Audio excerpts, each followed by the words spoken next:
the final session in the preparatory course that we have prepared for you. Today I'll be basically looking at post-colonialism or alternatively post-colonial theory. And I'll present slides like I did the previous time. So please bear with me for maybe a minute or so.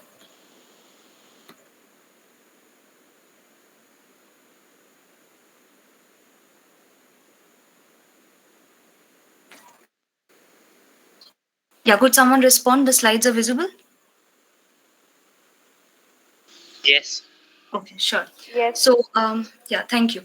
So I'll basically begin by drawing your attention to two terms that in post-colonial common sense are often kind of used alternatively and often misused almost.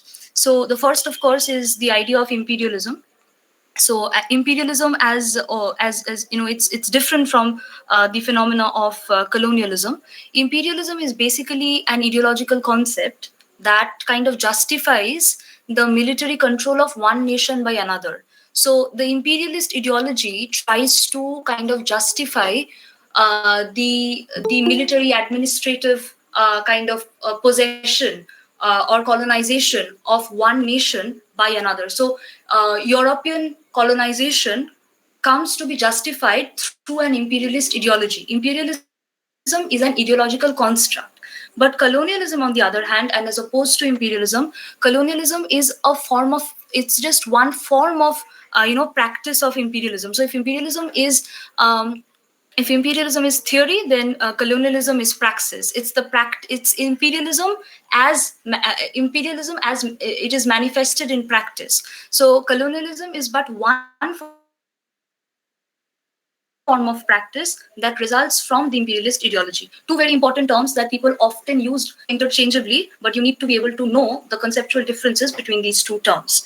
Once again, the word colony, of course, derives from the word colonia, and because the earliest colonies that one can think of is, of course, the Roman colonies, and therefore colonia has this etymologically Roman origins, of course, and basically colonia in the Roman Latinate form, it would basically refer to farms or landed estates in the Roman colonies. And Roman colonies were like one of the first Rome as a civilization kind of was the first civilization to go and colonize other nations and other lands. And once again, as far as conceptually, conceptual concepts are, important, we need to understand that colonization, of course, it is a violent process of negotiation, of course, but colonization is also, it's a process, it's a two-way traffic. It is not just something that Europe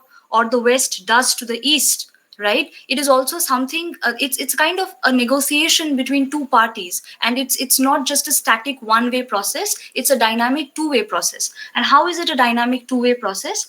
Well, first of all, of course, in the first stage, what happens is raw materials and indentured labor and all kinds of slavery and all kinds of resources are transferred, or they're transported from the colonial periphery to the metropolis. That is the first stage. In the second stage, what happens is whatever is manufactured, the manufactured products from the metropolis are transferred back to the periphery. And this is done because in the colonized nation, the manufactured products find a sort of a market, a ready market for their products. So the manufactured products are sent from the metropolis to the colony where they find ready markets, and whatever profit is earned in the colonized in the markets in the native colonies, that money is once again transported from the periphery to the metropolis. So inherent in this kind of an idea of the phenomena of colonization, within the process of colonization, what is inherent is this idea of a capitalist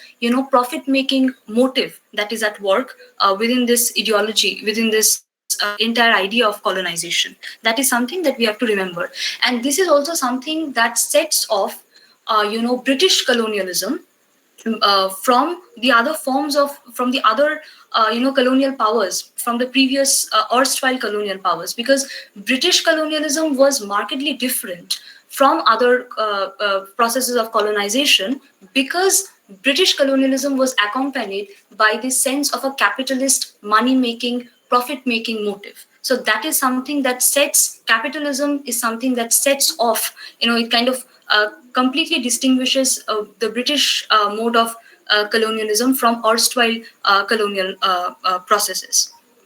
Once again, we have to kind of take into consideration three forms of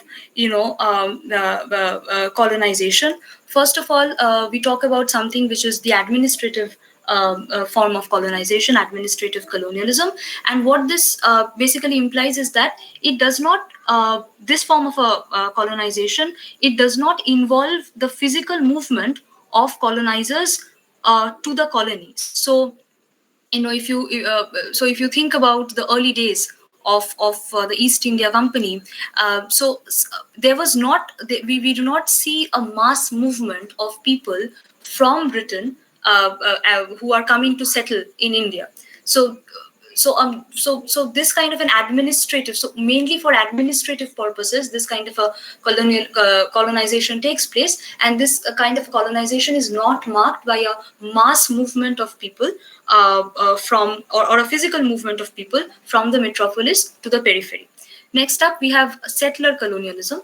And in settler forms of colonialism, of course, as opposed to administrative colonialism, and as the term settler, of course, suggests, people settle in the periphery. So they come from the west and they settle in the native colony, in the nation that they have colonized. So later forms of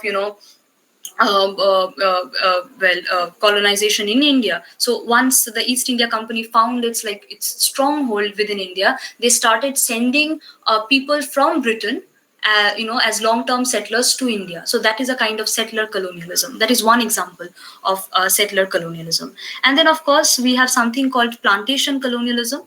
And plantation colonialism is basically something where you have slaves and other kinds of indentured labor. All these people, they are imported from different parts of the world by the white man in the colony. They are brought to the colony by the white man from different parts of the world. And of course, they're brought in the colony to the plantations to work in the plantations. So plantation colonialism is, of course, almost inextricably involved with the politics of, slavery and indentured labor. So these are three basic forms of colonialism that one needs to be familiar with. Then once again, another conceptual kind of category that we encounter in post-colonial thought is the idea of post in post-colonialism. So the prefix post in post-colonialism does not, of course, refer to things that may be cultural, political, or social, which take place after colonialism. That is not the idea. Post in post-colonialism, the prefix post basically signals, or it signifies, all those cultural, political, and social changes that start to come into the picture once colonialism has officially begun. So it does not, post in post-colonialism, the prefix does not signal the social, cultural, and political changes that come into the picture after colonization is over, after independence. That is not the idea. The idea that post connotes is, of course, that once the process of colonization has begun, so once one nation has colonized the other, from that moment onwards, whatever changes have come into the picture, that is what post-colonialism refers to. And this is another important conceptual category that we need to be mindful of, because in commonsensical post-colonial terms, people often kind of misuse, they kind of misconstrue the significance of the prefix post in post-colonialism.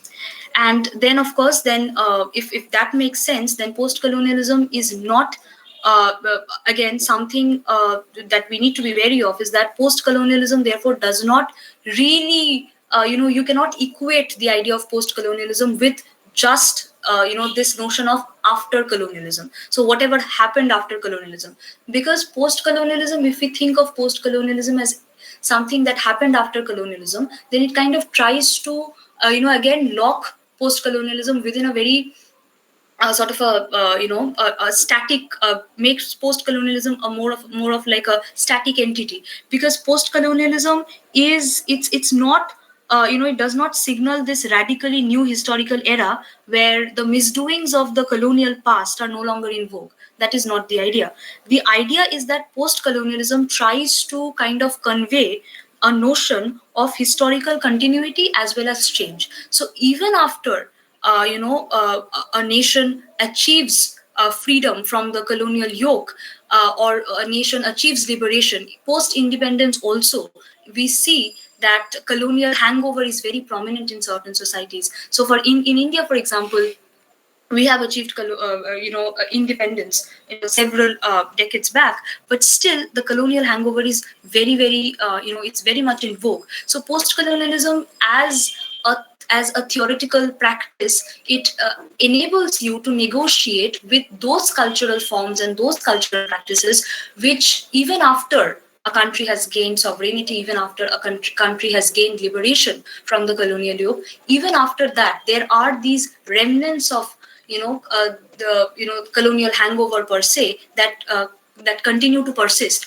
and post-colonialism tries to engage with that kind of a shifting and dynamic sort of a cultural process. So post-colonialism, what that connotes is very important, and we have to understand once again that post-colonialism is not a static entity, or post-colonial theory does not only deal with whatever happened after colonialism, after the onset of colonialism. It has to do a lot with how even after colonization is over, how even after colonization, the entire process of colonization is over, how even after that, people within post-colonized societies negotiate with the colonial hangover. That is something that post-colonial theory also kind of deals with. So these are some of the basic introductory, conceptual frameworks that you need to be familiar with.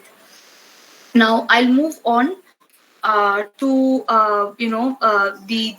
some of the major kind of thinkers that we talk about when we talk about post-colonial theory. Of course, one major thing that we need to understand is, of course, that colonialism. Of course, I spoke about colonialism being a very violent process, but there are two registers to that. So one is, of course, the onset of colonial domination through violent repressive processes, through the law, through the judiciary, through the police, and with the army, the military component of colonialism.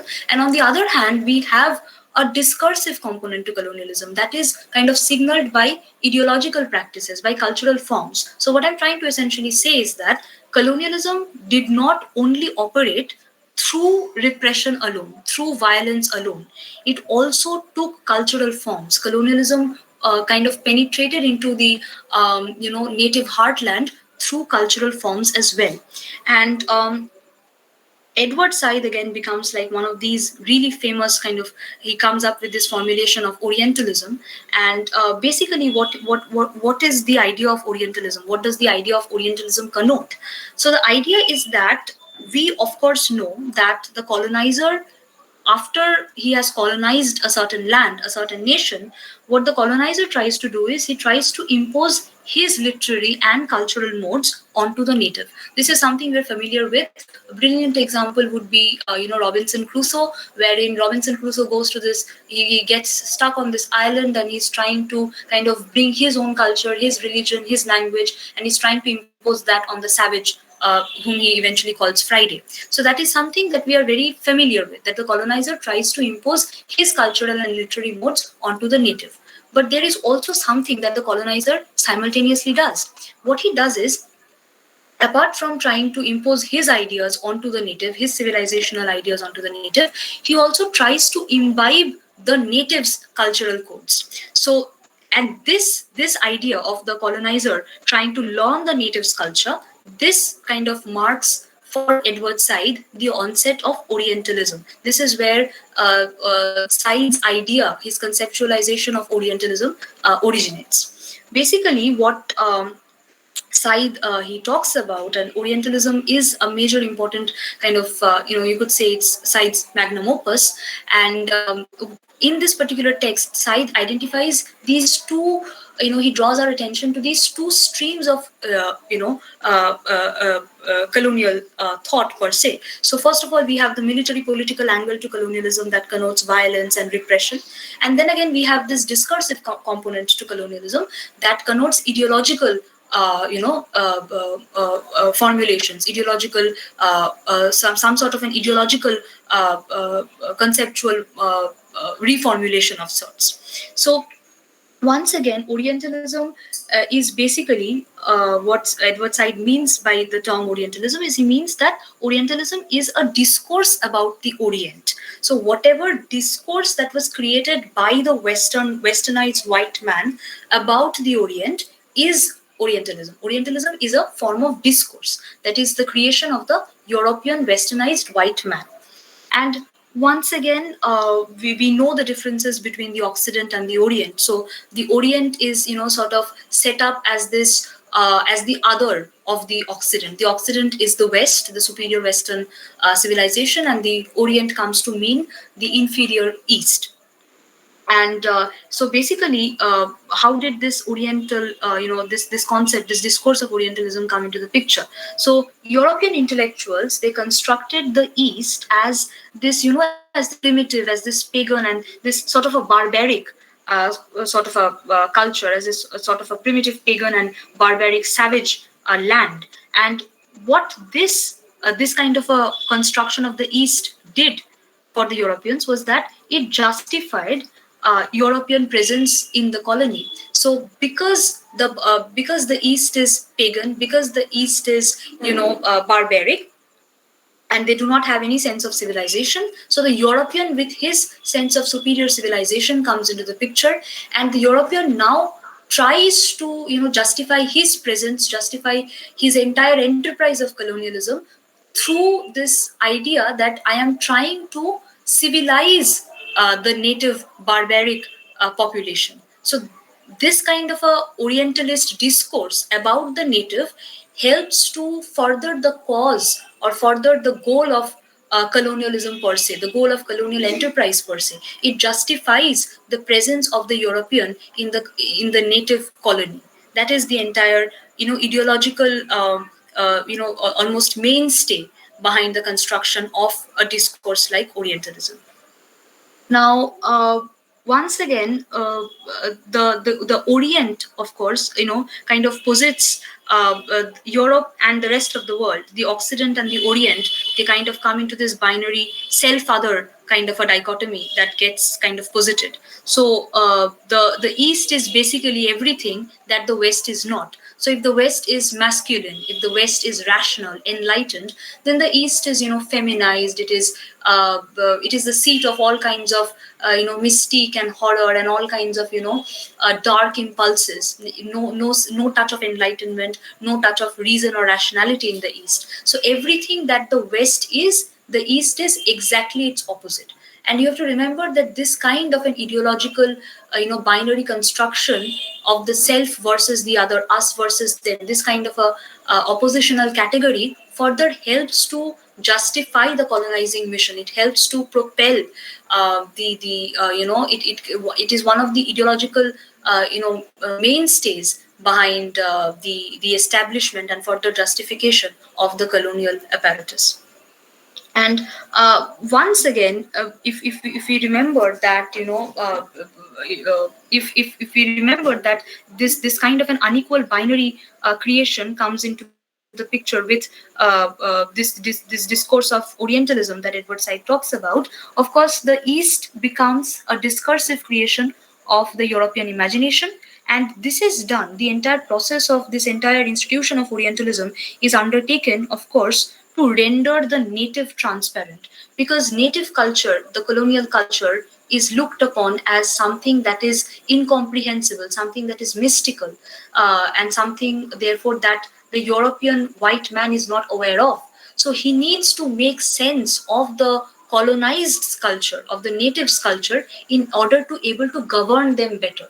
So Orientalist discourse was important to render the native transparent to the European eye. So only once you generate discourses about the native, you understand the culture of the native, only then will you be able to govern the people. So Orientalist discourse was something that the Europeans came up with. It was an entirely an ideological construction, an ideologically created discourse that the Europeans came up with, and the main motive was, of course, to help the process of colonization better. So it was not something that they were doing to enlighten the colonized per se. They were not trying to enlighten or kind of civilize the natives through this Orientalist creation of the Orientalist discourse. What they were instead trying to do, they were trying to make their job easier. They were trying to, first of all, they were trying to fix a certain stereotypical image of the native, and then they were trying to, of course, use and exploit that stereotype to their advantage. That was that is the long and short of the Orientalist, the creation of the Orientalist discourse. And Said also kind of talks about this method, this method of contrapuntal reading. And what does contrapuntal reading basically mean? So it is this is again a you could say that this was a resistive ideological tool that Said kind of talks about, wherein contrapuntal reading is basically when one undertakes a reading of Orientalist texts, right? Those texts created by the Westerners to render the native culture or the figure of the native transparent. Those Orientalist texts, when someone reads those Orientalist texts, not reading the text as the author would have intended you to read them, you are reading them against the grain. So you're trying to resist the kind of ideological constructions that such an Orientalist text holds within itself. That is a reading against the grain. And this is basically what Said means when he talks about contrapuntal reading. So basically, when one kind of adopts this methodology of contrapuntal reading, what they're doing is they're trying to question the inherent assumptions that underlie a particular Orientalist text. So they're trying to kind of destabilize the Orientalist sort of discourse that the Westerner kind of propagated in the very first place for his own gain. That entire ideological Orientalist discourse is being destabilized through an undertaking of a contrapuntal sort of reading of an Orientalist text. You are trying to detect the racialized and the sort of imperialized discourse found within Orientalist texts. And once you are able to identify and detect these kind of racialized and stereotypical discourses about the native within Orientalist texts, you will be able to finally take measures to resist those discourses. So in order to identify the racialized and imperialized overtones or undertones within an Orientalist text, Edward Said suggests that one undertake a contrapuntal approach to reading these texts. That is basically what Said talks about when he talks about contrapuntal reading. Then again, we have to remember that if previously I spoke about how the entire process of colonization takes place through a cultural route as well. So if the European power tries to colonize the East through cultural modes, the mode of resistance, right, the way the East kind of strikes back, that is also done. The resistance is also often done not only through violent modes, not only through violence, but the resistance also takes recourse to cultural roots. That is the idea. And this is a kind of idea that you find a plenty in this particular text, which is called The Empire Writes Back. And it's co-authored by several people, most notably Bill Ashcroft and Melanie Griffiths. So this is again a very wonderful book, and this is a book that I think people, if you want to read, you can actually go and read this book, because it kind of contains some really key critical ideas and kind of tries to kind of give you some key concepts about the post-colonial debate. But moving on, the two terms that I want to focus on that Ashcroft and Griffiths talk about in this text is, one term is called appropriation and the other is called abrogation. Now, these are modes of cultural resistance to the colonizing power. Now, abrogation, of course, refers to this idea or this entire notion of a discarding of the colonizer's language, and simultaneously discarding the colonizer's language, or and then trying to indulge in and trying to embrace native culture and native language. This is basically what abrogation, the term abrogation, stands for. Now, so far so good that you're trying to not be influenced by the colonizer's language. You're trying to look into your own cultural heritage, and you're trying to utilize those cultural forms. That is fine. But one of the pitfalls of abrogation is that abrogation often takes on this really fundamentalist, absolutist, and puerile form, wherein native culture is seen as a homogeneous category. Because if you really think about it, within a colonized nation, the native culture is never really, it's not a homogeneous population. Within native culture, there are different heterogeneous diversities present within a native population. So this entire idea of trying to come up with one singular monolithic essence of native culture does not really do it does not really do justice to the diversity and the plurality of native culture. So this kind of an cultural resistive tool like abrogation oftentimes tries to fit native culture into a monolithic, puerile, absolutist, fundamentalist sort of a kind of a it tries to contain native culture within a homogeneous as a homogeneous category. It does not really probe into the diversities found in native culture. So this is one of the pitfalls of the method of the process or the movement of abrogation. And one brilliant example of abrogation would be the Negritude movement. And as the term, of course, connotes, this had to do a lot with the Black people who were colonized. But Negritude is a term that is coined by someone called Amy Césaire.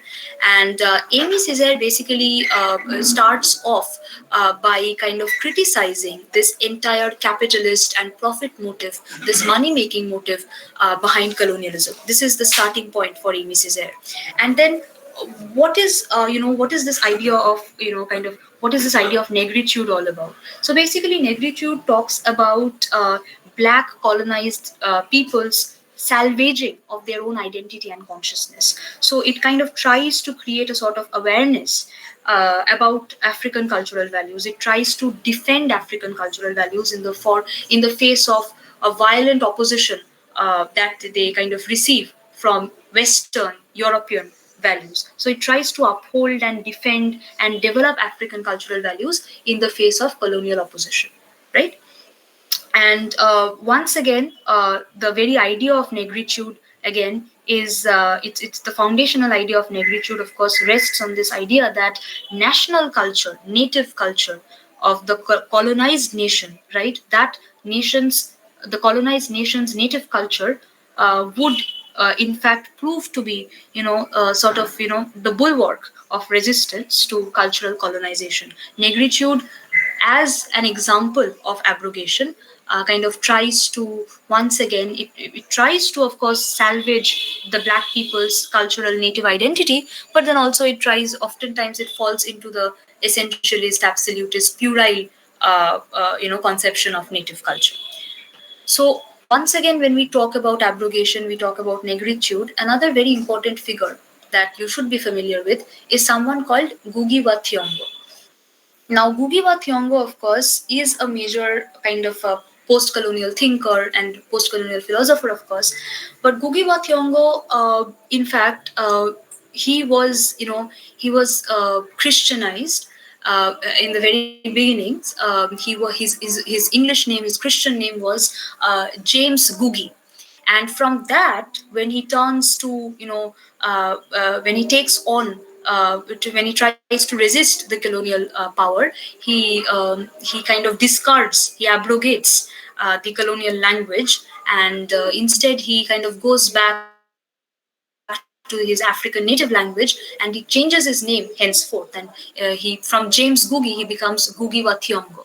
So, and this is something that he also does as far as literary output is concerned. He starts writing off in English, but then he changes tracks. He switches from English, the language of the colonial master, to Gikuyu. Now, Gikuyu is basically one of those, very this rich kind of an African dialect.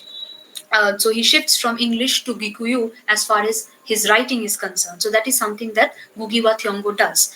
And one of the very important texts for Ngugi wa Thiong'o would be Decolonizing the Mind, that I think pretty much everyone is sort of familiar with. But just to give you a brief idea, what Ngugi wa Thiong'o talks about in Decolonizing the Mind is that he says that once colonization is over, once the colonial masters have been driven out of the colony. So suppose, for instance, like I was mentioning, if you remember in the Indian context, the colonizers have been driven off. The British have been driven off in a long time back. But has colonization completely stopped after the British have, they have left India? Has colonization completely stopped? Are there remnants of colonization that we still see today? That is something that Ngugi wa Thiong'o tries to investigate. And basically, what he kind of again says, his main argument is that decolonization cannot only be a literal, physical kind of phenomenon, wherein you drive out the colonizers, your country is free from the influence of colonization. He says that that is not the case. The case, in fact, is that even after the colonizers have been driven off from the land, even after the erstwhile colonized nation has now achieved full independence, full sovereignty, colonization or colonialism is often colonialism kind of is still there within the erstwhile colonized society, because he says that colonization is not only a, it's not only a social phenomenon per se, it is also a mental phenomenon. So that is how he talks about decolonizing the mind. So it is not simply fine to drive out the colonizers from the land.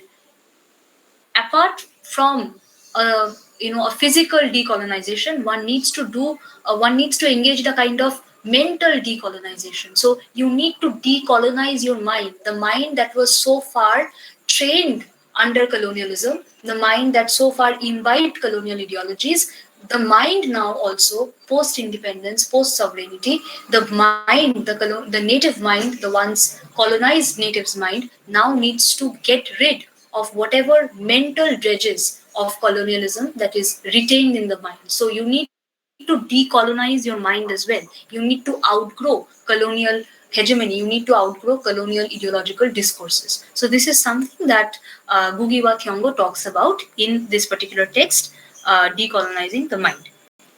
Now, the other term that I wanted to talk about is appropriation. Now, appropriation is basically when you are, you are abjuring, you are discarding the colonizer's language, and you are appropriating you are, first of all, you're not really completely discarding the colonizer's language. Instead of abjuring the colonizer's language, you are appropriating the colonizer's language as the very tool of resistance. So writing, the theme of writing back, the book that I previously mentioned, The Empire Writes Back. So the theme of writing back sort of originates from this kind of an idea.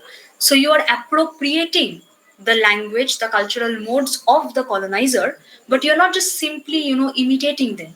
You are taking their tools of colonization, and you're molding those tools, you're appropriating those tools to your own specific uses as a means of resistance to the colonial power.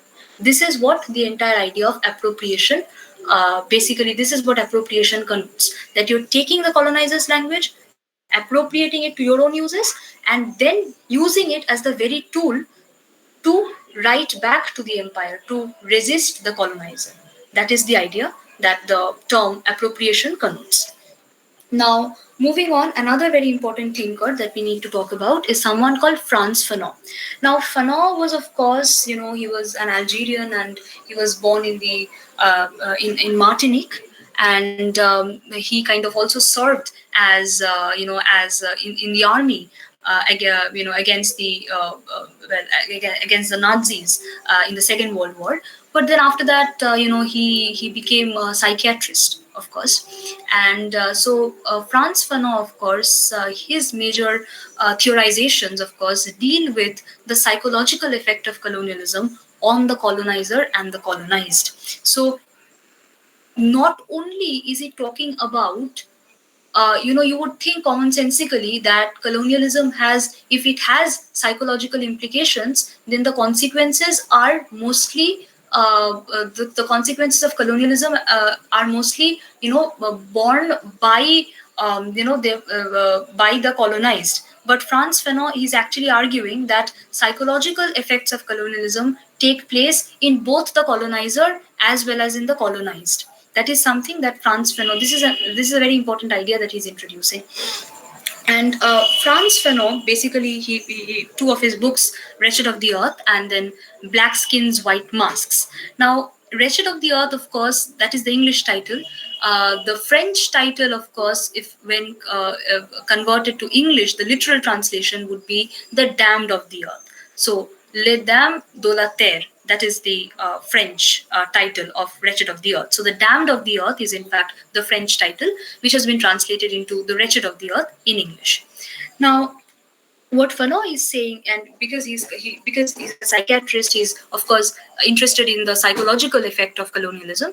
He's basically saying that the native internalizes the colonizer's dictates. So the native accepts the racialized and prejudiced view that the colonizer propagates. That is something that is, so when the colonizer is positing this picture of the native as barbaric, as savage, as inferior, the native over time internalizes those ideas. And he kind of completely he becomes so familiarized with the colonizers' discourses, with the of course the prejudiced and racialized discourses of the colonizer, that over time he internalizes those discourses, and finally that leads, this kind of an internalization over time leads to a loss of a sense of identity on the part of the native. So this is something that Franz Fanon talks about, how over time, if the colonizer kind of tries to impose this idea onto the native that you are barbaric, you are savage, you are inferior, over time the native imbibes those discourses. He becomes so familiarized with those discourses that he tries to now internalize those discourses, and once that internalization is complete, that also leads to a complete sense of loss of the native's sense of identity. And one other important point, of course, to remember as far as MCQs are concerned, of course, is that the preface to The Wretched of the Earth, very famously, to Fanon's Wretched of the Earth, was written by Jean Paul Sartre, the existentialist philosopher. So once again, if we come back to Fanon, what happens is that the native is painted as the other by the European colonizer. So the native, when he is internalizing the discourse of the racialized and prejudiced discourse that the colonizer hands out to him, and then what he does is he kind of accepts that I am inferior. He loses his own sense of identity, and now he basically, once he starts losing his own sense of identity, he's also, what he's doing is simultaneously rejecting his own culture, he's rejecting his own religion, and what he's doing instead is he's adopting the white man's cultural codes, the white man's practices, right? And this kind of a phenomena where the native rejects his native culture and instead tries to adapt or imbibe the culture of the white colonizer, this particular phenomena is what Fanon talks about when he says that the native puts on white masks under the black skin. It's supposed to be black. I've mistyped. So this is the phenomena that Franz Fanon talks about. This in fact becomes the center of the argument in his text, Black Skins, White Masks. But what does this kind of a putting on white mask under your black skin does? This basically, Fano argues that this basically results in a kind of duality. So underneath you have your black skin, and on top of that you're trying to put on a white mask. Of course, this is not a physical putting on of a white mask. Of course, this is more in a metaphorical sense, right? You're trying to discard your native culture, trying to put on or imbibe the culture of the European. So a kind of metaphorical putting of white masks on your black skins. And what this leads to, of course, for Fanon is that it leads to a duality that again results in a sort of a kind of a schizophrenic psychological condition. So the native kind of suffers from this sense of inferiority and inadequacy. So he is not completely a native anymore. He's trying to kind of imbibe somebody else's culture. So a kind of psychological combat takes place within the mind of the native, within the native's consciousness. And this kind of a psychological condition is something that Fanon talks about, and he describes it as a kind of schizophrenic psychological condition within the native's consciousness. And what happens is the native, through this process, he imbibes this sense of inferiority. He feels that his own self, his sense of the self becomes inadequate for him. He suffers from a sense of inadequacy and inferiority. And then what happens is this results in a sort of violence on the part of the native. The native kind of now turns violent.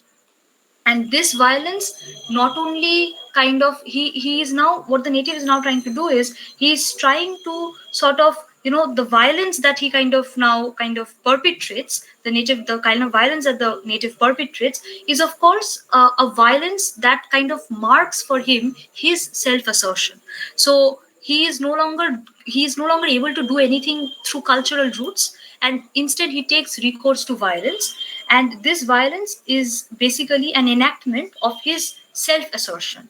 And because the native is now he's unable to oust completely, he's unable to completely oust the white man, or he's unable to become truly white, right?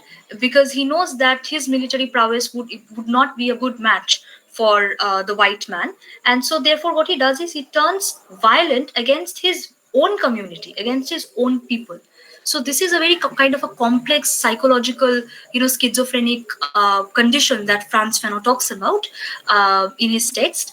And it's problematic because instead of trying to resist the colonial power, instead of trying to erupt in violence against the colonizer, the native takes recourse, in a desperate attempt to prove his sense of self-assertion. He now takes recourse to violence against his own people. So it's a very kind of a complex psychological condition, or a very complex psychological negotiation that Franz Fanon talks about. Now, once again, when we're talking about national culture, we're talking about national literature, three major stages emerge.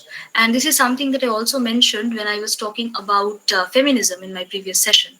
So there are three distinct stages, in the emergence of national culture and national literature. So how does a distinct national literature and national culture emerge? So three stages. The first stage is, of course, what is called imitation, the stage of imitation, wherein you are imitating the cultural codes of the West. And then we have the second stage is, of course, called rejection, the stage of rejection, wherein you are studying native culture. First of all, you're rejecting the colonizer's culture. You are studying native culture, and you're looking back to the old myths and old traditions related to your native culture. And also what this does is it kind of has this tendency to idealize the past, the idealize and romanticize the pre-colonial past. That is something that happens within this phase. And then finally we have the final stage, which is the anti-colonial stage, when you have completely rejected your European and Western culture and cultural codes, and in this particular final stage of the anti-colonial phase, national culture, native national culture and literature comes into its own. It stands, it kind of emerges as this really distinct identity, as this really distinct category, that is as this register that is completely different and has nothing to do with the European culture and European modes of cultural production. So these are the three stages in which a distinct national culture, literary culture, of course, develops. Now, Another, kind of very important idea is that the idea of neo-colonialism. That is also something that Franz Fano talks about. Franz Fano says that after, post-independence, post-sovereignty, colonialism does not completely go out of the picture. And now we have a new form of colonialism. The colonial masters have gone out, but now we have another section of the population, and this is a part of the native population.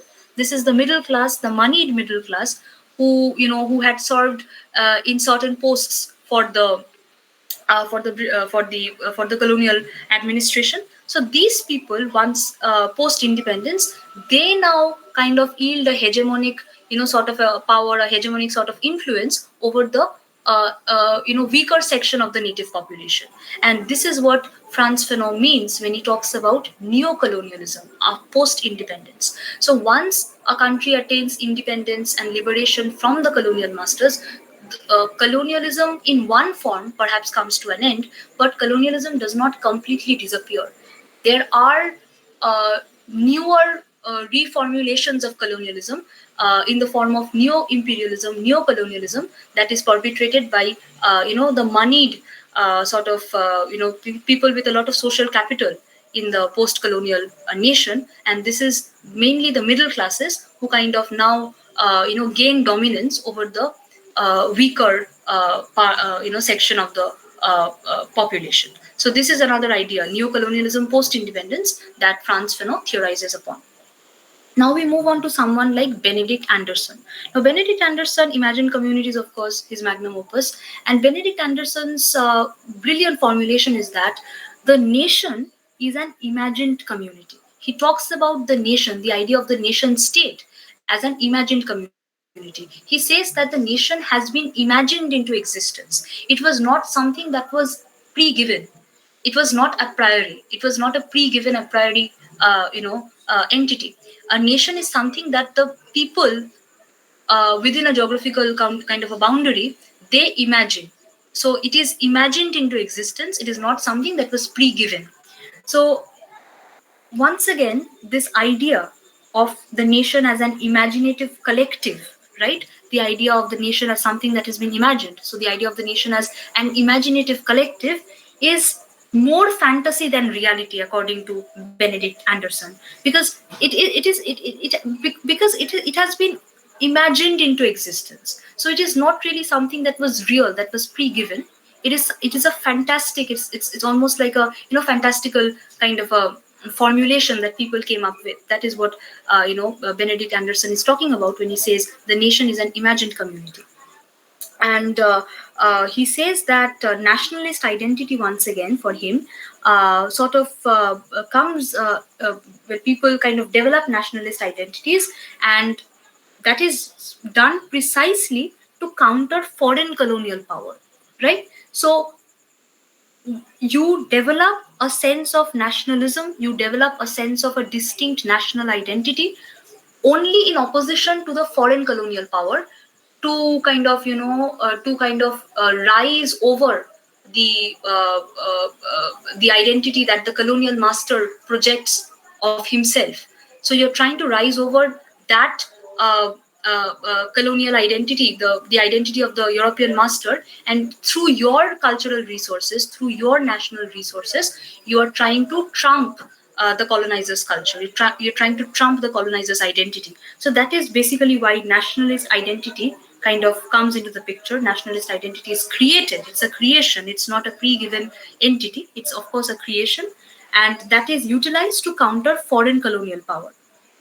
And one other important point that Benedict Anderson makes in his text, Imagined Communities, is that he says that the rise of the nation state is inextricably linked with the rise of capitalism.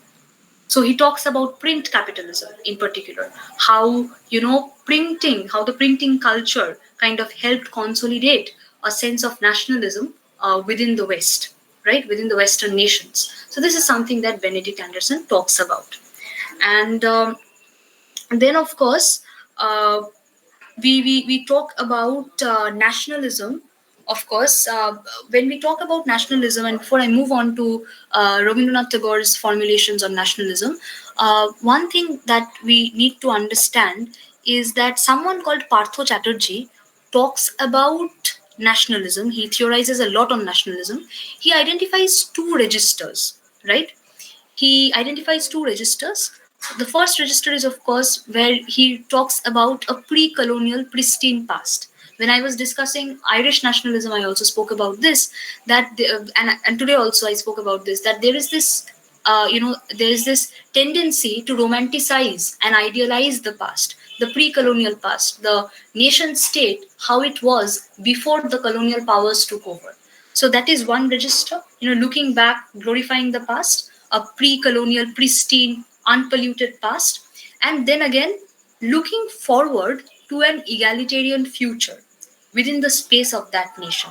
So so presently we are under the colonial yoke, but we will look back, romanticize, idealize a pre-colonial, puerile past, unpolluted past, and from within our present domain, we are going to look forward to the future, an egalitarian future at that, wherein once the colonial powers have left, we as a society, we will be it would be an equal society, and so a sort of a social utopia of sorts. So these are the two registers that Partho Chatterjee identifies within nationalism.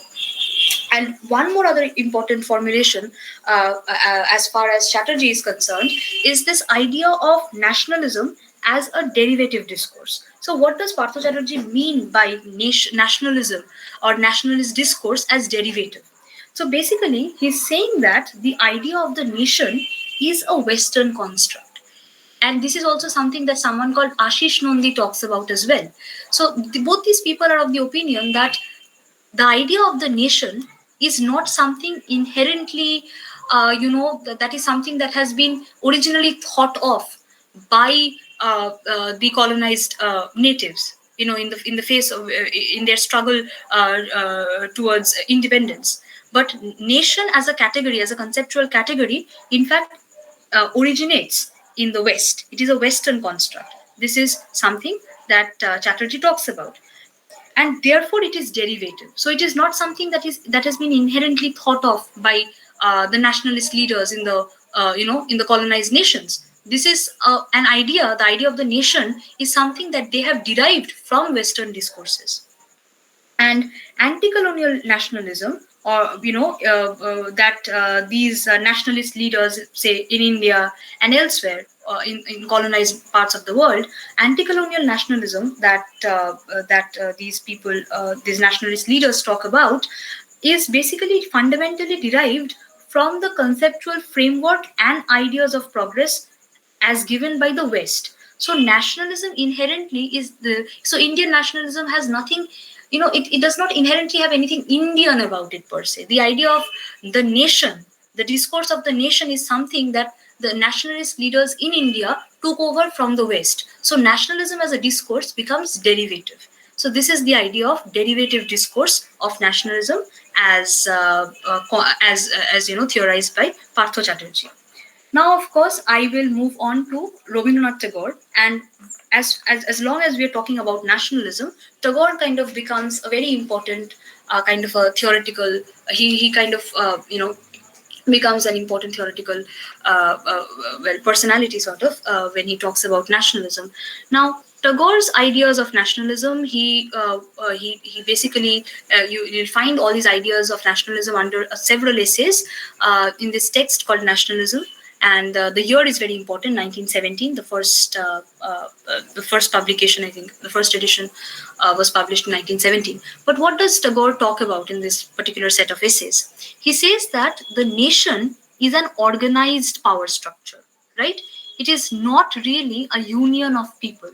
It is what the nation instead prefigures. What it connotes is that the nation is a political and economic union. It is not a union of people as such, but the stress is more on political and economic modes of union, and not on the nation as a union of people. And once again, Tagore is trying to he's trying to lash back at the capitalist motives of colonialism per se. And basically what is happening is that the final political aim, according to Tagore, the final political aim of this entire idea of nationalism and the entire idea of coming up with a distinct nationalist identity and a distinct nation state, the final political aim, according to Tagore, becomes the maximum economic profit. And therefore and this is how he kind of connects the idea of nationalism, the rise of the nation state, to this capitalist mode of economy, to the capitalist profit making system, because he says that the idea of the nation is not ultimately so much a collective union of people coming together, that sense of brotherhood that nationalism tries to foster. That is not the main aim of nationalism. The main aim of nationalism, according to Tagore, and because nationalism is an imported concept, it is not something inherently Indian. It is a concept that you have imported from the West. Because of that, the political and economic aim of nationalism is maximum economic profit, and therefore he relates nationalism. He connects nationalism in this way to a profit-making capitalist mode of economy, and therefore Tagore does not kind of really lend his support to nationalism and the idea of nation states as such. What he's saying is that the nation is therefore a profit-making entity. It is a profit-making machine, right, that completely disregards the higher nature of man. And what happens instead is that in this kind of a political economic conceptualization of the nation, man is reduced to a mere producer and consumer of surplus value. So man is integrated into the he is integrated into the realm of capitalism per se, where he is this mindless consumer and mindless producer of capitalist products, capitalist goods, and of surplus value. That is the basic idea. That is the kind of criticism that Tagore launches against the idea of nationalism and nation states. Now, I spoke about how we spoke about Orientalism, and we spoke about how Orientalism is premised upon this absolute sense of essentialism and absolutism, right? Where we saw that the East is inferior. The East, whatever attributes that the East has, is inferior to the superior culture, superior civilization of the colonizer, and the colonizer's culture, therefore, retains its superiority. So the cultural superiority factor that Orientalism kind of builds itself upon is something that we discussed. Now, someone called Homi Bhabha becomes really important as far as culture is concerned. So Homi Bhabha's really kind of famous formulation of culture as traveling, culture as dynamic, culture is not simply a given static entity. He talks about a sort of a traveling culture per se. So what does Bhabha basically mean by this kind of an idea? He's saying that culture it's not static, it is dynamic, it is fluid. Culture is constantly in a sense of flux. That is what Bhabha is trying to talk about. And he's saying that culture is a melting point, right? It is a melting, it's like this melting pot almost, right? Where disparate elements combine and converge. So culture is no longer static. So it does not have really these straight cut sacrosanct boundaries. So the boundaries of culture are fluid. So culture travels. Culture is not static, it is dynamic, it flows. It is constantly in a change of flux. It is always influenced. It is dynamic in the sense that culture is always influenced. Culture is always subject to change and flux. That is the idea that Homi Bhabha tries to propagate. And he's saying that since culture is dynamic, since culture is subject to change and flux, and therefore since culture has this quality of mixedness, culture has this quality of this sense of coagulation, this sense of combination and recombination that culture possesses. Therefore he's saying that if culture is mixed, if we understand culture to be a mixed kind of a category, a mixed register, then the identity of the whole culture, the identity of culture of one essential culture is no longer absolute. It is no longer essential. So since culture is prone to, it's subject to change and subject to flux, culture is not dynamic. Culture is dynamic and not static. Therefore, the fundamental identity of a people's culture keeps on changing.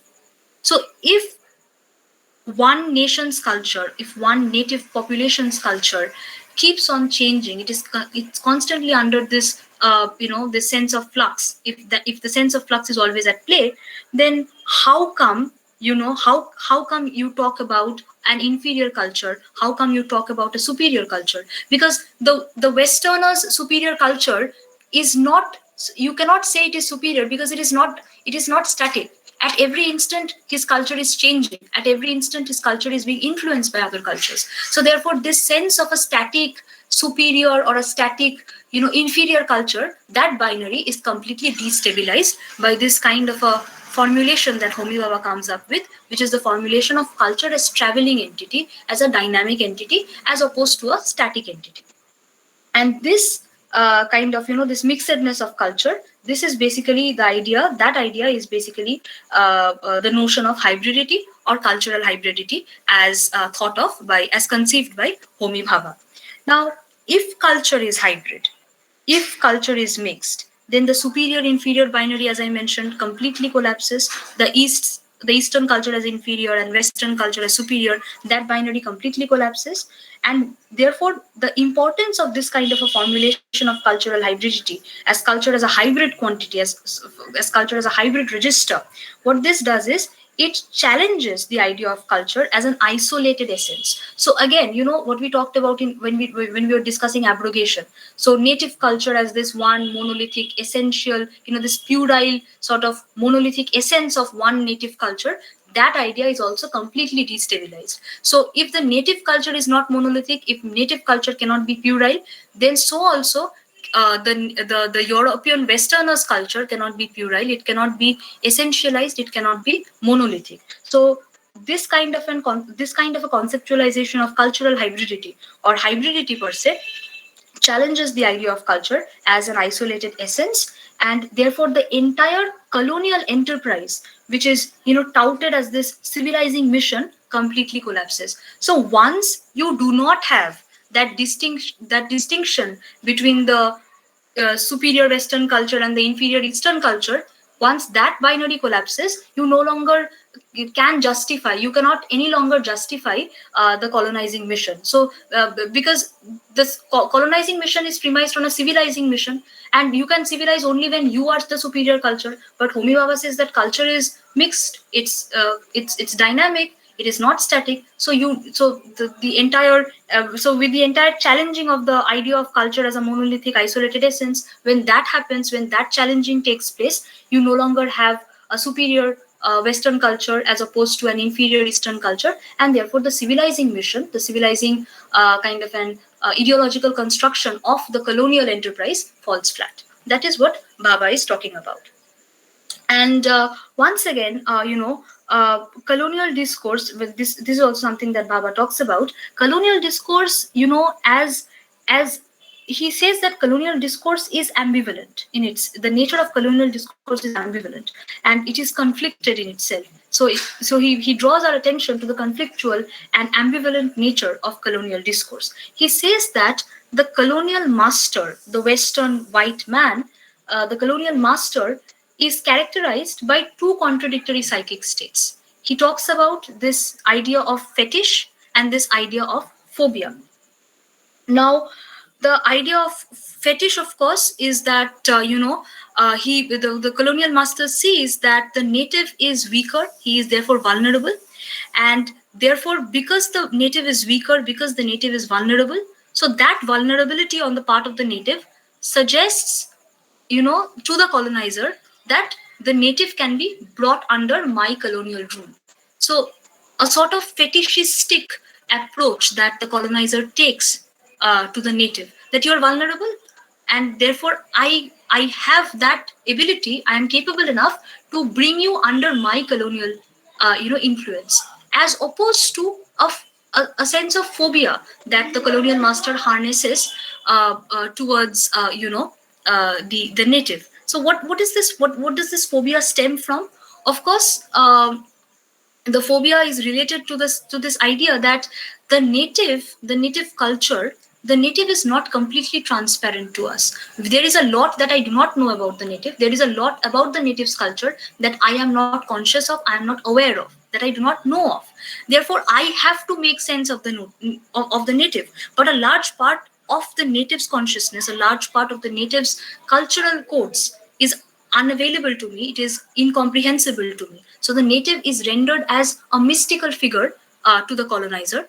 The native is therefore unknown, he is radically different to the colonizer, and therefore this kind of sets in within the colonizer's psyche the fear of the other, wherein the colonizer otherizes the native, because the native is radically different from the colonizer, he appears mystical, and therefore the colonizer, the white man, otherizes the native, and therefore he develops this sense of phobia towards the native. So we see this dual contradictory pulls within the colonial master's psyche, one of a fetishistic kind of an approach, and another approach that is characterized by a fear of the other, which is what Homi Bhabha identifies as a phobia. And then once again, we talked about another very important formulation by Homi Bhabha. This is the idea of ambivalence. Now, the native's position, right? What does this entire idea of ambivalence connote? The native's position, according to Bhabha, is also unstable. He talks about the unstable psyche of the colonial master, fetishistic, and one characterized by phobia. But he also says that it is not only the colonizer who feels this dual pull. The native also he feels a sense of disjunction is also at work in the native psyche. So in order to describe the unstable subject position of the native, Homi Bhabha talks about an ambivalent subject position, an ambiguous subject position, neither here nor there, kind of occupying a liminal in between, a limbo sort of, in a sort of in betweenness characterizes the native's position. The idea is that the colonized is essentially outside Western culture and civilization, because the colonized is not, the native is not a part of Western culture and Western civilization, and therefore he remains forever on the outside the margins of Western culture and civilization. And this, of course, if you remember, of course, this gives rise to the emergence of Orientalist discourse, because Orientalist discourse, what it does, it tries to render the native transparent, it tries to bring the native within the domain of Western knowledge. And with this kind of an attempt via Orientalist discourse to bring the native within the domain of Western knowledge, the native is no longer completely outside the bounds of Western knowledge. He is not completely outside the margins. He is now being included into the margins. So the native who was once standing outside the margins is now incorporated into the margins. So here again we see that the native kind of occupies this dual sort of a position, but his position is not really, he's neither here nor there. He's neither inside the periphery nor outside the margin. So this kind of an idea that the subject position that the native kind of tries to, comes to occupy, this is an ambivalent subject position, right? And this is basically the idea of ambivalence as thought of by Homi Bhabha. Now, once again, this we talked about the emergence of Orientalist discourse, of course, and we know that the Orientalist discourse was, of course, brought into, because the colonizers wanted to uphold the legitimacy of the colonial colonizing enterprise, but also the distance between the colonizer and the colonized, it cannot be closed off.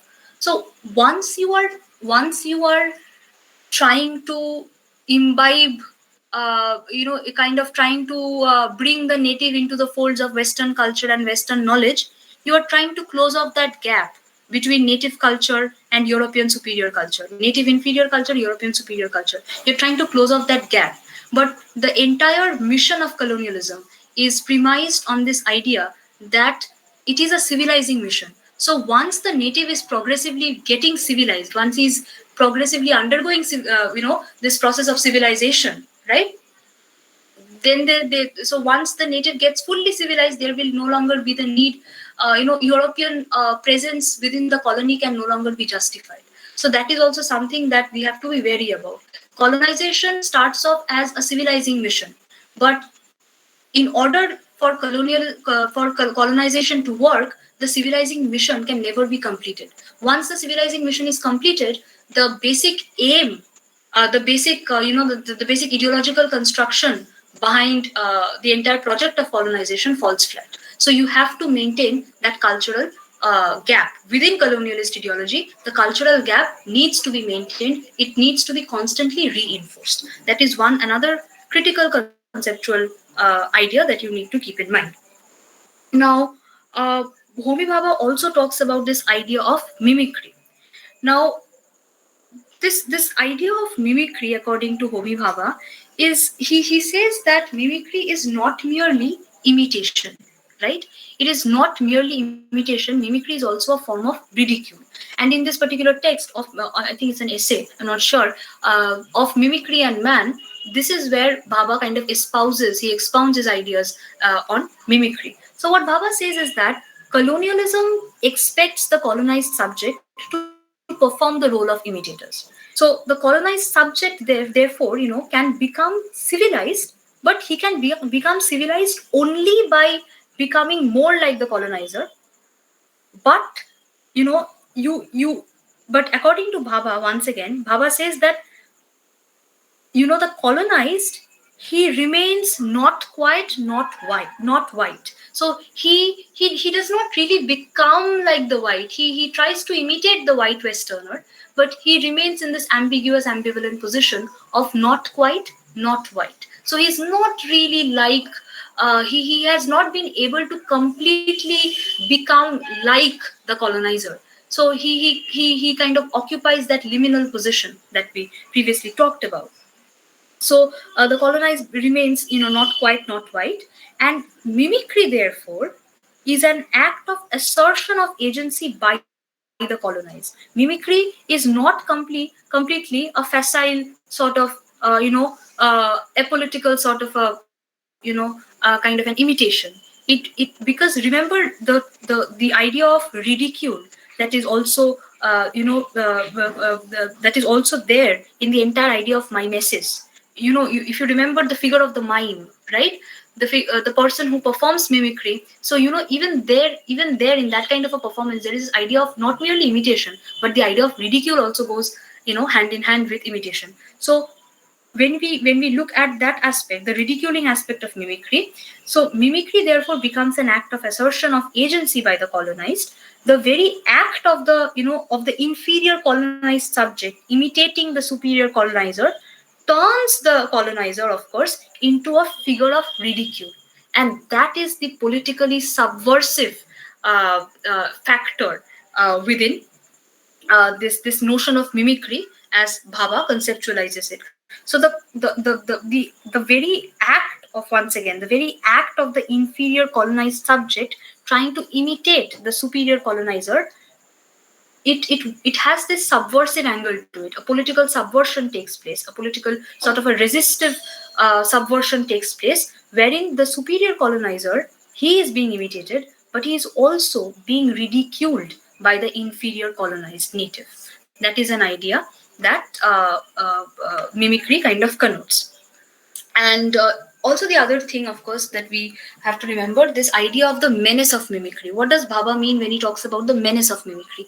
He's basically saying that the native is adopting the colonizer's speech, he's adopting the colonizer's mannerisms, but he is not completely he's not completely following the colonizer. So his adaptation, his adoption of the colonizer's speech, the colonizer's mannerisms is exaggerated. And because it is exaggerated, there is always this comic angle that comes in. And so there is, in this imitation, it is exaggerated, and therefore there is this comic undermining that the native does of the colonizer's culture through a distorted imitation. So, and this sense of a comic undermining through a distorted imitation of the colonizer's speech and his mannerisms is it proves to be disturbing, it proves to be menacing, it proves to be a source of constant sort of a menace for the colonizer, and this is what Bhabha terms the menace of mimicry. So another conceptual idea as far as Bhabha is concerned. Finally, we come to someone called Gayatri Chakraborty Spivak. Now, Gayatri Chakraborty Spivak, her seminal essay, of course, is "Can the Subaltern Speak?" 1985 is the date. But Gayatri Chakraborty Spivak is someone who is part of the Subaltern Studies Collective or the Subaltern Studies Group, and there are also other people involved. In this particular group, we have people like Partho Chatterjee, the historian Ranajit Guha also is a member of the Subaltern Studies group. But what does Gayatri Chakraborty Spivak talk about when she talks about in this very famous essay, "Can the Subaltern Speak?" Now, she starts off with the first of all, we need to talk about the subaltern, the figure of the subaltern. So Spivak in her essay, she begins with the notion of the Gramscian subaltern. If you have done your Marxist literary theory, you've heard of Antonio Gramsci, and you know of his formulations about the subaltern. So Spivak begins from there. She kind of takes root. She kind of takes starts off from that point. She of the notion of the Gramscian subaltern figure to theorize on the subject position of the native in the colonial state. And she also theorizes in this same essay on the woman's position in the post-colonial state. This is something that Spivak tries to, she kind of sets out to do in her essay. Now, the subaltern position, what does the word subaltern connote? So, the subaltern basically is this subordinate figure, this within the military, a junior ranking officer per se. And Spivak's argument is in the subaltern, "Can the Subaltern Speak?" is that from within the subaltern position, can the speech that the speech act, the speech that the subaltern speaks, right? From within that subaltern position, speech as a meaningful discourse becomes impossible. So the subaltern might speak, but whatever he speaks, that is not so that speech, the subaltern speech, is not attached any sense of significant meaning. So therefore, the speech of the subaltern speech, the speech that emanates from the subaltern position, is not meaningful enough. It is not considered, it is not deemed meaningful, and therefore, speech, when it is not deemed meaningful, it is not given a lot of significance, and therefore Spivak kind of says that the subaltern speech, in fact, becomes because it is it is not meaningful. It does not make meaning for the colonial hegemonic master. Therefore, she kind of says that his speech is kind of so if the speech does not make much meaning, then the speech is useless, and therefore the subaltern cannot speak. So the subaltern cannot speak does not really mean a literal idea that the subaltern cannot really talk. It just does not mean that the subaltern is incapable of literally speaking. The subaltern can speak, but whatever the subaltern says is not accepted as meaningful discourse by the by the colonial masters, by the dominant hegemonic class, and therefore the subaltern speech is invalidated. And so Spivak kind of says that it's almost as good as the subaltern cannot speak. That is the idea. But once again, to go back to the Gramscian notion of the subaltern, as I said, is a junior ranking officer, and in Gramscian conception, there are these these two classes, right? So we have the hegemonic class, who kind of exercise all kinds of hegemony and power and all of that. That class is there, and then we have a subordinate class. So this subordinate class comes under the direct exercise of hegemony by the hegemonic classes. So they are constantly under the influence of the hegemonic classes.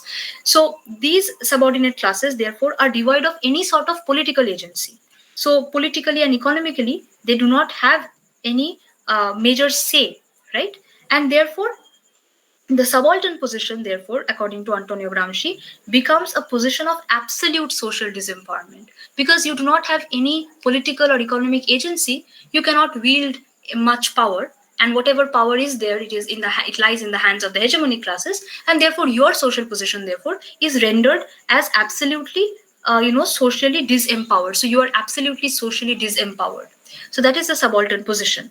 So, like I previously talked about, so when Spivak says that from within the subaltern position, speech as meaningful discourse becomes impossible, we have to understand that what she's trying to say that is basically the idea that the subaltern cannot, the figure of the subaltern person, the subaltern individual, again, is not able to generate meaningful utterances. It does not really mean that he is not able to utter a word. He is not able to utter, there's this physical sense of incapability. That is not the idea. He can speak very well. He utters words very well. But he is not able to make meaningful utterances. And this idea, again, we have to go back to Foucault. So Michel Foucault, talks. So Michel Foucault, he talks a lot about the idea of discourse. So according to Foucault, any utterance, in order for any particular utterance to become discourse, that utterance needs to undergo institutional ratification. It needs to be acknowledged and ratified by any kind of an institution. But the subaltern speech, the subaltern's utterance, will never achieve institutional ratification, and therefore his utterance fails to achieve any kind of meaningful, any kind of value, any kind of meaning, and therefore the subaltern's utterances will never be converted into discourse because they lack institutional ratification. That is the idea. And these institutions, of course, you know why the subaltern's speech will never be meaningful discourse, because they will not enjoy, because the subaltern never enjoys, the subaltern speech will never enjoy institutional ratification, and that is precisely because the institutions are under the hegemony of the ruling classes, who have a lot of social capital, but they will never lend, they will never kind of prioritize the subaltern voice. That is the idea in Spivak's essay. Now, Spivak says that the subaltern cannot speak. It's a metaphorical formulation that she talks about, that the subaltern cannot speak. But so she says that the subaltern needs to be therefore spoken for. So academics, right? People who are engaged in post-colonial negotiations, post-colonial debates, as an ethical as an ethical initiative, the academics who are in the institutions, they need to take up the cause of the subaltern, and they need to speak for the subaltern. That is the idea that Spivak tries to talk about in her essay. Now, she also talks about the figure of the subaltern woman, and she says that the subaltern woman's position is doubly precarious. Now, that is because she is under the double rule of, colonialism on the one hand. She is oppressed by colonialism on the one hand, and on the other hand, she is oppressed by patriarchal constructs. So both patriarchy and colonialism work in tandem to arrest the figure of the subaltern woman. So that is also something that Spivak talks about. Now, as long as we are on this idea of post-colonialism, so another very important term that one needs to remember is the idea of diaspora. So what is basically a diaspora? A diaspora is this communitarian construction. So whenever a community leaves when they depart in a fairly mass way from one country, and they go and settle elsewhere in a host land, in another host country. So a huge section of the population from one country, they leave their native country and they go to another country which becomes their host land, and they settle down there. The community, therefore, that is formed is called a diasporic community. This is the idea of diaspora. And also, diaspora, as far as diaspora is concerned, diaspora is also again a two-way process, because it's not only within the ambit of post-colonial thought. Diaspora is not within the ambit of post-colonial thought. Diaspora is not simply, it is not a one-way process. So it is not simply, in the Indian context, let's talk about that. So diaspora is not simply, the Indian people, so people from Kerala and people mostly from South India and in other parts of India also. They move to the Gulf countries. They move to Oman and all these places in the Gulf. So they moved there, but that is one kind of diasporic movement, right? And then we have another kind of a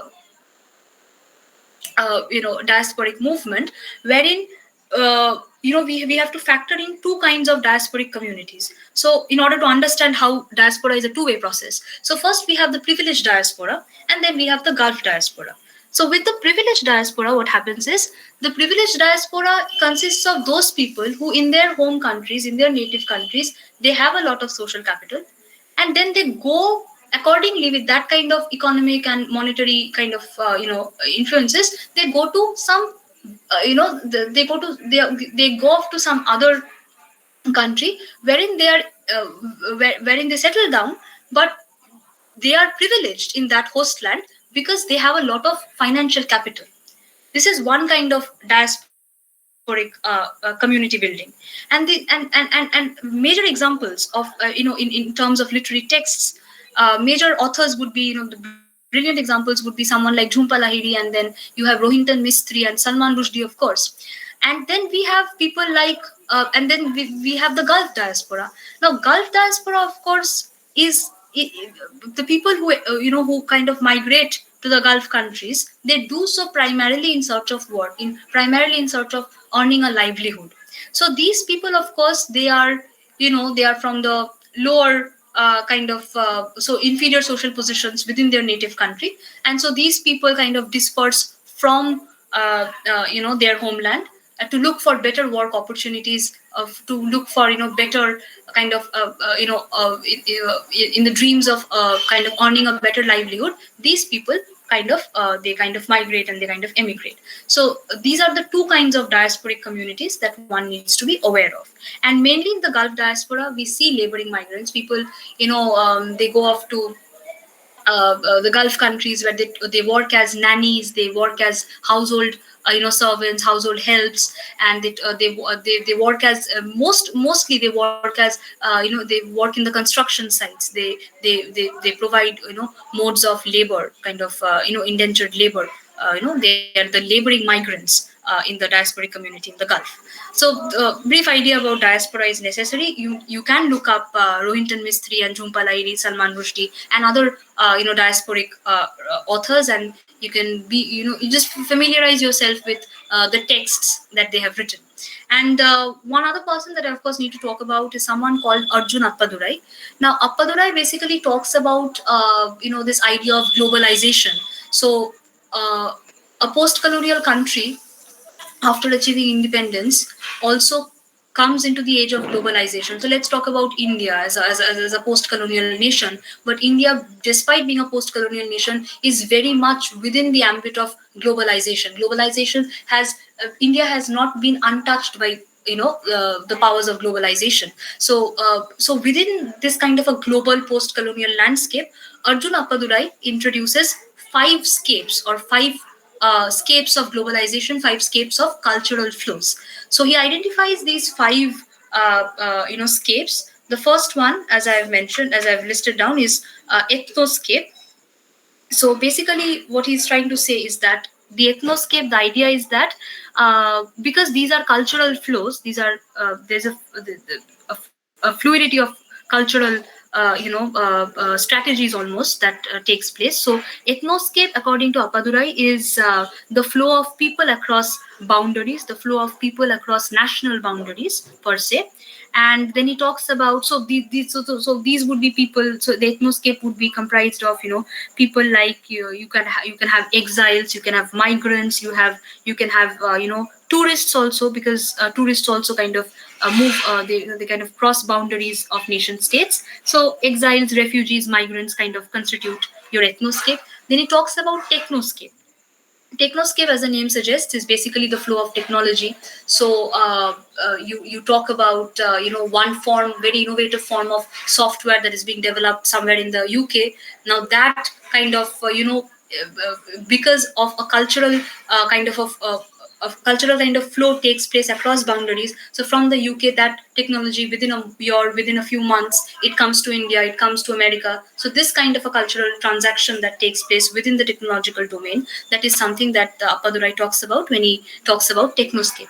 Then, of course, the idea of Financescape, once again, where it basically refers to the flow of money across borders. And we have something called Mediascape. Now, Mediascape is basically the flow of media across borders. Very simply put, movies that are made in Hollywood studios in America, those movies are also consumed by people in America. So, a flow of, media technologies kind of that kind of flow is what American songs, hip hop songs that are kind of produced and manufactured somewhere in the UK and somewhere in the West, that is very easily available to people in the East, to people in India. So that kind of a transaction, that kind of a cultural flow is the Mediascape. And then again, we have something called Ideoscape. Ideoscape is basically the flow of ideas across national boundaries. So in his works, Appadurai basically, when he talks about Ideoscape, he talks about the Enlightenment, the Renaissance, the notions of Renaissance Enlightenment. How that kind of it started somewhere in Italy, and then it kind of traveled all over Europe. So it traveled to France, it traveled to England. So how ideas travel. So the cultural flow of ideas is what Ideoscape basically denotes. Um, One other point before I close this off is this idea of, so within post-colonial practice, this idea of trying to combat colonial ideology, the idea of trying to resist colonial ideology, that takes up two forms. This is very important conceptually for you to understand. There are two kinds of representations that one kind of interpretative sort of negotiations that take place within post-colonial thought. So there is one kind of reinterpretation of post-colonial thought. So for example, Chinua Achebe, someone like Chinua Achebe, he basically reads, he rereads, he does not just read, he rereads Joseph Conrad's this cult novel, Heart of Darkness. What does Achebe find in this kind of a rereading? Basically, Achebe, when he is rereading Heart of Darkness, he is rereading it critically. He's doing this sort of a Saidian contrapuntal reading.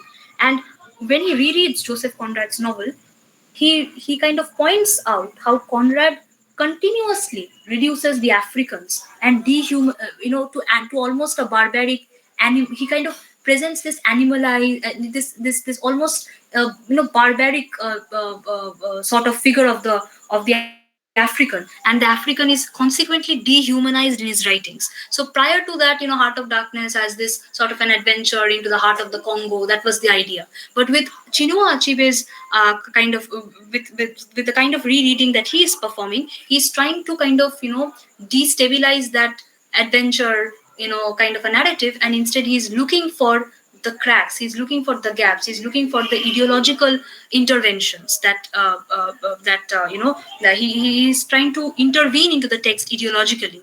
He's trying to kind of conflate that narrative, he's trying to bring out those ideological constructions within Conrad's text. Someone like Edward Said is rereading Jane Austen's Mansfield Park. Now when he is rereading Mansfield Park, what Said is talking about, he's saying that the country house, the country mansion that Jane Austen, that becomes the locus for Jane Austen's novel. Said says that country house is not inseparable from the Caribbean plantation in Antigua. If someone has read Mansfield Park, you already know that the master of the house in that particular. The country house that Jane Austen talks about in Mansfield Park, the master of the house, he is basically, he has these plantation. He is like is this plantation. He has this plantation business elsewhere, and so the Caribbean, the plantation sites that he has in the Caribbean, right? Those plantation sites are inextricably linked to the wealth and the fortune that the people in the country house in in England in Jane Austen's novel, a kind of enjoy. So Edward Said kind of brings the metropolis in a close connection with the periphery, with the plantation colony, some in some other part of the world. So these are the kind of rereadings that people are doing. And one other major example would of course be, Homi Bhabha's rereading of E.M. Forster's A Passage to India. Now, these are some really representative kind of rereadings that I'm talking about. If you want to know more, of course, you can look up more about these kind of radical rereadings that major post-colonial theorists have tried to, they've tried to come up with. And the other kind of reinterpretation that I wanted to talk about was something that is called, anamorphic reinterpretation. So basically, in anamorphic reinterpretation, what is being done is they are reading colonial texts.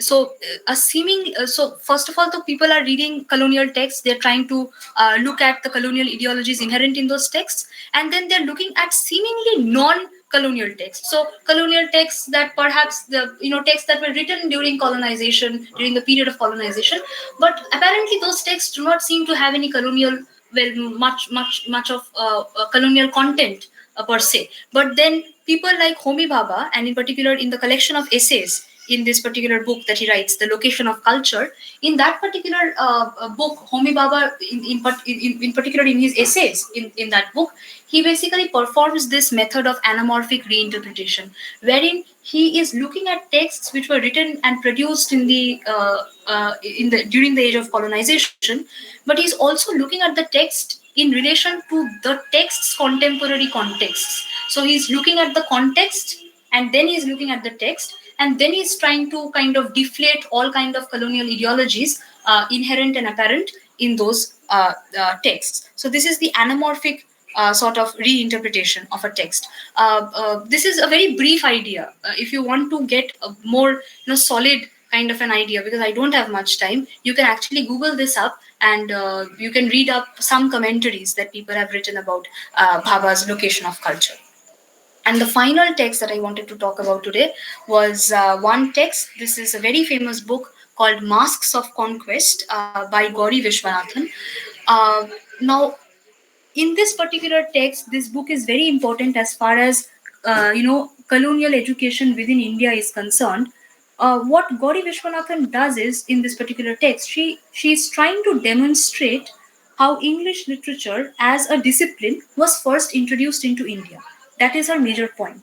So she identifies these three major steps. The first step, she says, towards the introduction of English literature in India was, the first step was rejecting a complete rejection of the national not national, but a rejection of the native literary traditions that were in vogue in India before colonization. So we had languages like Sanskrit, Arabic, and Persian that were freely used for all administrative purposes. So when the English first come, they completely reject those native literary traditions. The second step in the introduction of English in India was, of course, by installing English texts in the place. So a substitution takes place. First of all, there is a complete disregard for the native existing traditions, and then a subsequent replacement takes place, wherein we replace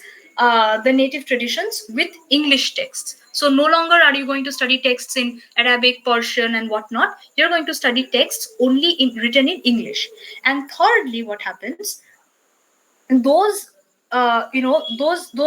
English texts that have now that have now come into vogue with the onset of colonialism, those texts will be used as as tools for creating a class of Indians who would be trained to serve the colonial administration. So you have people who are working under the East India Company in India. These people will have to be English educated. So only by kind of monopolizing a particular, kind of mobilizing a particular section from within the native culture, whom you will give, to whom you will give your this gift of English language. So once these people imbibe the gift of English language, and once they start working in your different colonial enterprises like the East India Company and other merchant companies that there were, so that is how English language as a whole that is how English language comes to dominate your the colonial hinterland. So that is something that Gauri Vishwanathan basically talks about in Masks of Conquest. Now, I think this would basically be some of the key ideas or the key things that I kind of wanted to talk about today. uh, this is this is almost like a basic, you could say that this is the basics of it, but I feel that this is important because once you know your concepts well for any theoretical any theoretical register, once you know your concepts well and you are familiar with some of the concepts, some of the key theorists and some of their works, it helps. I mean, in an MCQ exam, no one is going to expect that you know all the answers to every question. But the method of for even being able to kind of completely exploit a method of elimination, then also you need to know your concepts well. So if you know what Bhabha talks about when he talks about mimicry, and so if you have a question wherein the word mimicry is there and you have to kind of identify that who kind of comes up with this idea, then you out of four options, if you get Spivak and Ranajit Go and Partho Chatterjee, and then you have Bhabha, you know that Bhabha talks something about mimicry. So maybe you can eliminate the other three options and you can take Bhabha. So this is why I always stress on the concepts per se. So once these concepts are clear, you'll be able to, I hope you'll be able to ace it. The other thing that I wanted to kind of just leave you with today, and since this is our concluding class, if someone is interested in reading up more on post-colonial theory, there is this wonderful kind of this archive sort of what is it called? It's called the Post-Colonial Web. You can actually go on to Google and look in this particular website. It's really a very detailed sort of a blog that they have prepared, and all kinds of key post-colonial ideas and post-colonial theorists and post-colonial debates. They talk a lot about that. So maybe the post-colonial web would be of much help. So once you are familiar with the basic concepts, go and look up the post-colonial web. I think that would help you a lot as far as post-colonialism is concerned. And please look up Gauri Vishwanathan's text once. I mean, don't go through the entire text, but go and look up and read a bit of commentary and what other people have had to say. Kind of read like book reviews of that particular text. I think that would help.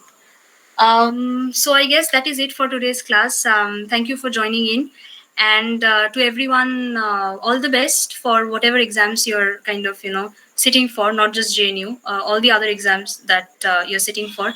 And I hope I'll be able to see some of you people in the incoming academic session at JNU. So today with this, I'll close. Thank you so much, and all the very best for your master's exams.